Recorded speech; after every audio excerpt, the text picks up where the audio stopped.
نن زه تاسو ته په یول غواړم چې دا نوم شیطان ولې دومره اهمیت لري.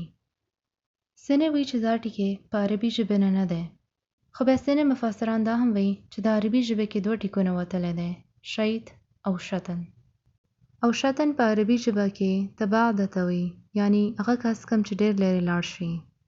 همدا وجه ده چې په عربي ژبه کې شتن ټکی هغې پړي دپاره استعمالیږي کم چې ډېر لوی او اوږد وي. نو عربي کې یو اوږد پیړي ته الحبل ممتد وایي او الشتن هم وایي، کم نه چې دا ټکی شیطان وتلی دی. بیا موږ دا ګورو چې دا بل ټکی شیط څه معنی لري. نو دا هغې کس ته وایي چې چا باندې خپل کینې او غصې په وجه اور بل وي.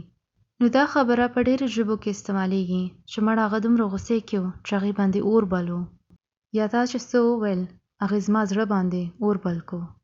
نو یعنی هغه اور چې دی هغه نفرت او غصه ده.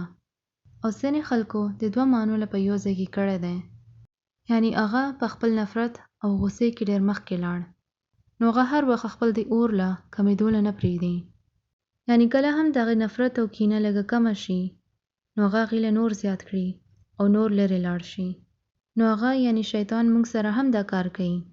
نو هغه ټولو کې اول زموږ په زړه کې څه بده خبره واچوي او بیا به هغې باندې اور بل کړي، او بیا هغې کوشش وي چې دا اور دې همیشه بل وي.